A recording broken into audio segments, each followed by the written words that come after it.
భారత ప్రధాన న్యాయమూర్తి నేతృత్వంలోని సుప్రీంకోర్టు రెరా పనితీరుపై తీవ్ర అసంతృప్తి వ్యక్తం చేసింది. అవసరమైతే రద్దు చేయమని సూచించింది. రెరా ఉద్దేశం కొనుగోలుదారుల రక్షణకే అయినా అమలు లోపాలు దాని ప్రభావాన్ని తగ్గించాయి. చట్టాన్ని బలోపేతం చేయాలా, రద్దు చేయాలా అనే చర్చ రియల్ ఎస్టేట్ రంగంలో కీలకమైంది.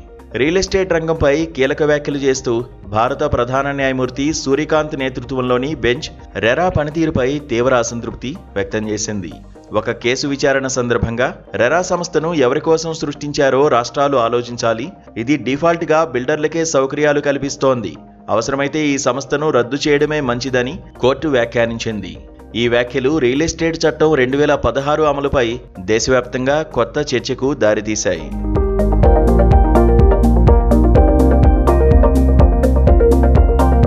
నిపుణుల వివరాల ప్రకారం real estate regulation and development యాక్ట్ను 2016లో రియల్ ఎస్టేట్ రంగంలో పారదర్శకత తీసుకురావడానికి ప్రవేశపెట్టారు. అప్పటి వరకు ఈ రంగం అధికంగా నియంత్రణ లేకుండా నడిచేది. ప్రాజెక్టు ఆలస్యాలు, ఏకపక్ష ఒప్పందాలు, కొనుగోలుదారుల డబ్బు చిక్కుకుపోవడం వంటి సమస్యలు విస్తృతంగా ఉండేవి. కొనుగోలుదారులకు త్వరిత పరిష్కారం అందించడమే రెరా ప్రధాన లక్ష్యంగా నిపుణులు చెబుతున్నారు. చట్టపరంగా చూస్తే డెవలపర్లపై కఠిన నిబంధనలు పెట్టబడినట్లు నిపుణులు సూచిస్తున్నారు. ప్రాజెక్టు తప్పనిసరి నమోదు, కస్టమర్ డబ్బులో 70% ఎస్క్రో ఖాతాలో జమ, నిబంధనలు ఉల్లంఘిస్తే ప్రాజెక్టు విలువలో 10% వరకు జరిమానా, తీవ్ర ఉల్లంఘనలకు జైలు శిక్ష వంటి కఠిన నిబంధనలు ఇందులో ఉన్నాయి. దేశవ్యాప్తంగా 1,00,000కు పైగా ఫిర్యాదులు నమోదై వాటిలో గణనీయమైనవి పరిష్కారమయ్యాయని పరిశ్రమ వర్గాలు చెబుతున్నాయి.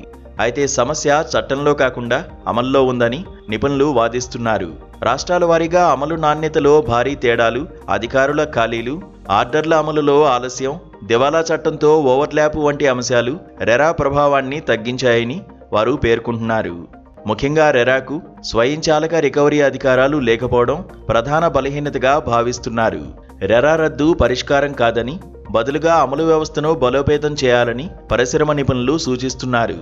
ఆటోమేటిక్ రికవరీ అధికారాలు, ఐబీసీతో మెరుగైన సమన్వయం, రాష్ట్ర స్థాయి సామర్థ్య పెంపు వంటి సంస్కరణలు అవసరమని వారు అభిప్రాయపడుతున్నారు.